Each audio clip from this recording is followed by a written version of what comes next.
Good morning, children. Welcome to Social Studies class, ninth class, The Natural Limbs of the Earth, Part 3. How air and water transform the surface of the earth. The hard primary rock are broken into smaller pieces. These smaller pieces are cut off from the parent rock and carried lower down to other places and deposited them. For example, look at this picture, children. Okay, this is the rock. Okay, in blue is rocks. Cut off parent rock. Next, this is the sediment rocks. Okay, cut off from the parent rock and carried lower down. And next carried lower down to other places and deposited. Next, weathering. The rocks when exposed to heat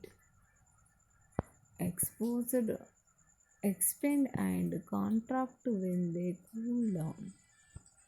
They happen very day during day and night and year after year in summer and winter season also. Means day and night and year after year also the rocks exposed to heat and expand the contract they cool down.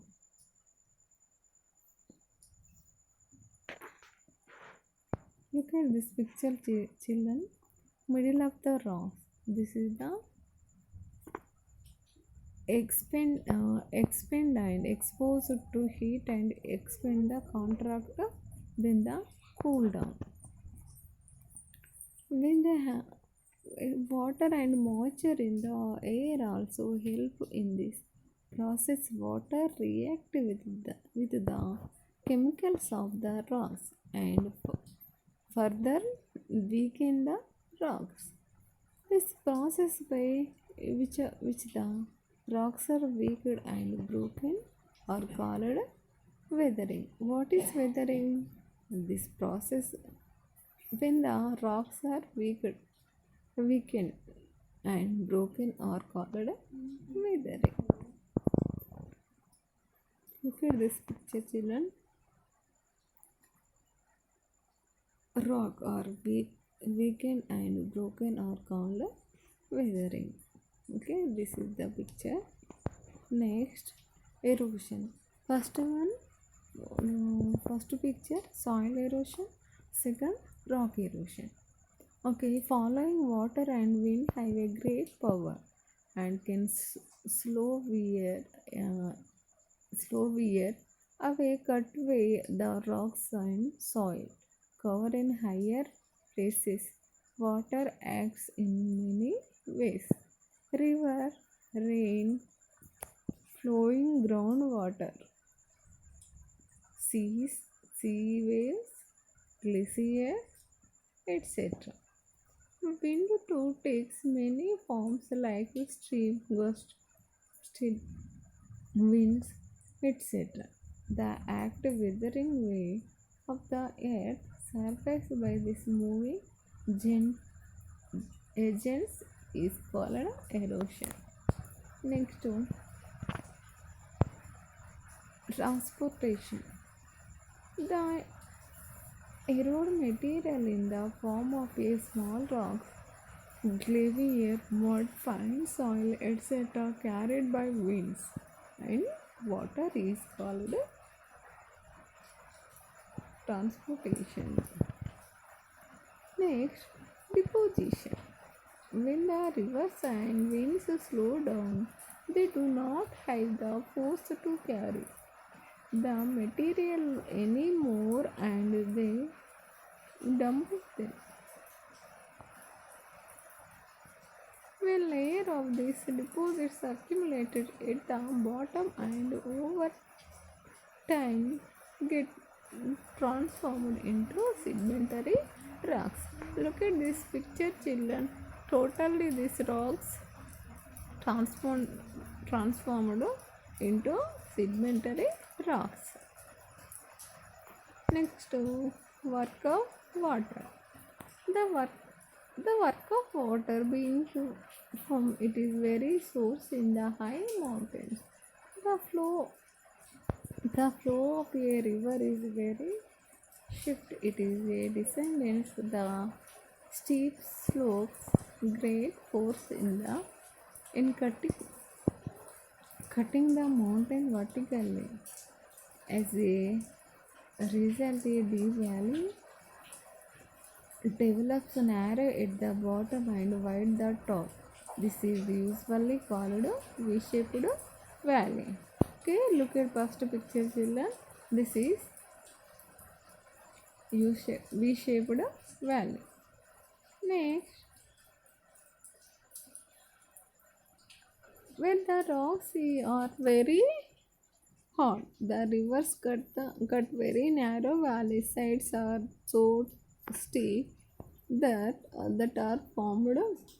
Kenya Kenyan is characterized by steep sides, slopes, and many may be as a deep as a gorge. A gorge is almost equal in width at its top as well as its bottom.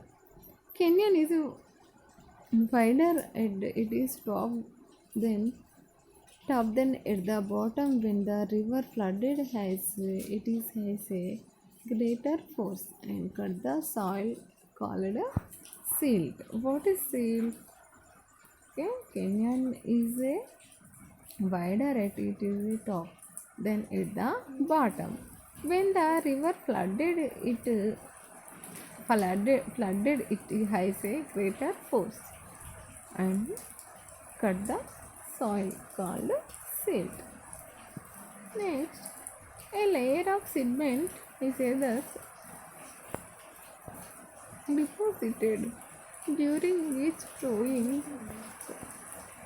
flow gradually building up a fertile flood plains. Look at this second picture, children. This result the river constantly changing course in plains. It is the floodplains. The rivers often from meanders gentle turn like a snake due to deposition during the sides and of the meander loop cut from the river and from of a called exit like this last picture, children. Next,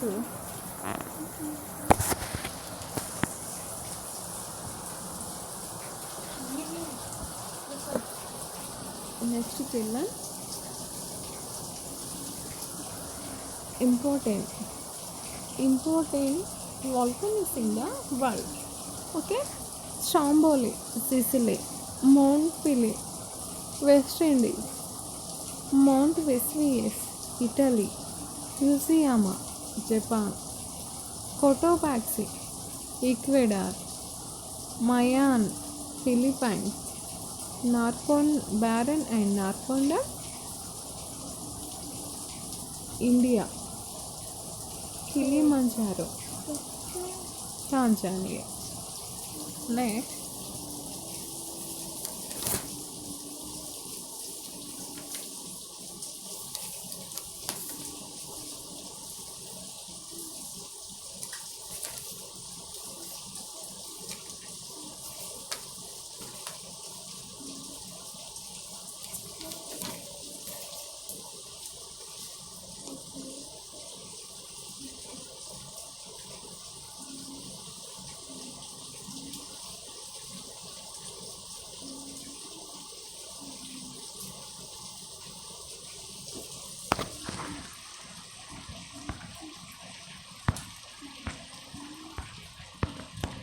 children,